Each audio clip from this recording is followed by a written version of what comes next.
어느 작은 교회 마을에서 자라난 김진수 씨는 항상 평범한 삶을 살고 있었습니다. 그는 대학을 졸업하고 직장을 잡은 후 고향 마을을 떠나 서울로 이사했습니다. 서울의 번화가에서 바쁜 일상 속에서도 그는 가끔 고향을 그리워하곤 했습니다. 그러다가 어느 여름 그는 다시 고향에 방문하게 되었습니다. 고향 마을에서의 첫날 밤, 진수 씨는 마을 근처에 오래된 폐가가 있다는 이야기를 들었습니다. 어릴 때부터 그 폐가에는 귀신이 산다는 소문이 돌았고 진수 씨는 항상 그 소문을 반신반의하며 들었습니다. 이제는 성인이 된 그였지만 여전히 그 폐가에 대한 호기심은 사라지지 않았습니다. 그래서 그는 오래된 친구 몇 명과 함께 그곳을 탐험해 보기로 했습니다. 늦은 밤, 손전등 몇 개와 약간의 간식을 챙긴 진수 씨와 그의 친구들은 폐가를 향해 걸어갔습니다. 폐가는 마을에서 조금 떨어진 숲속에 위치해 있었고 시간이 지날수록 그 집은 더더욱 어둠에 잠겨갔습니다. 달빛이 희미하게 비추는 그날 밤 폐가에 도착한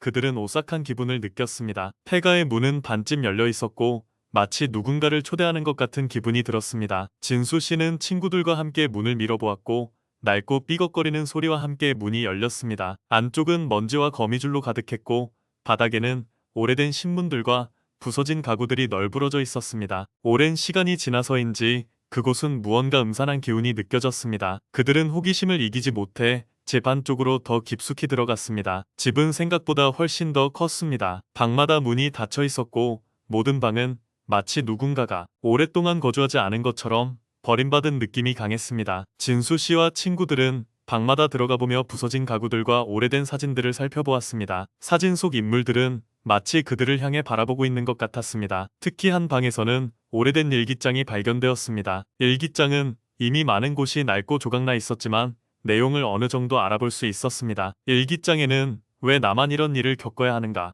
로 시작하는 글귀로 채워져 있었고 그 뒤에는 무언가 불길한 사건이 암시되는 글들이 이어졌습니다. 한 페이지에는 심지어 피로 보이는 자국도 있었습니다. 글귀들 사이사이로 도망칠 수 없다. 그가 나를 찾아낸다. 등의 문장이 적혀 있었습니다. 그러던 중 한 친구가 여기 이상한 소리 들리지 않아? 라고 묻자 모두가 귀를 기울였습니다. 갑자기 집안에 흐르는 바람 소리에 섞여 무언가 이상한 발소리가 들려왔습니다. 발소리는 점점 가까워지고 있었고 그들은 순간 정적에 휩싸였습니다. 진수 씨는 친구들과 눈빛을 교환했고 그들은 두려움에 떨었습니다. 그런데 갑자기 그들이 서 있던 바닥이 울리기 시작했습니다. 그 울림은 마치 누군가 집 아래 지하에서 올라오는 것처럼 느껴졌습니다. 그들은 곧바로 그곳을 빠져나가기로 결심하고 출구를 향해 달렸습니다. 하지만 집안은 이미 어두움에 휩싸여 있어서 길을 찾기가 어려웠습니다. 좁은 복도를 넘나들고 가구에 부딪히며 거의 미친 듯이 지나갔습니다. 갑자기 뒤에서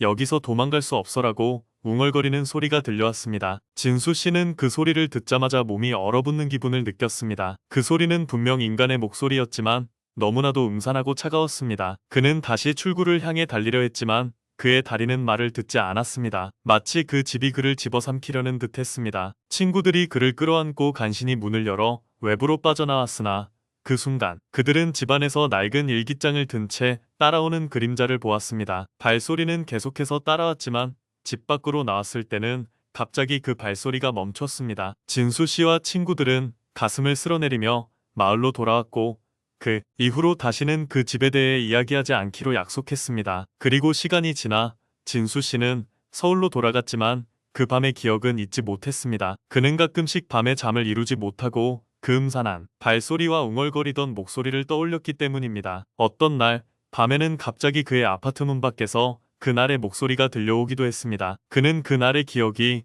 마치 악몽처럼 그를 뒤쫓는다고 느꼈습니다. 여러분, 이 이야기는 단지 하나의 썰일 뿐일까요? 아니면 진짜로 존재하는 어느 영혼의 절규일까요? 그 답은 오직 하늘만이 알겠지요.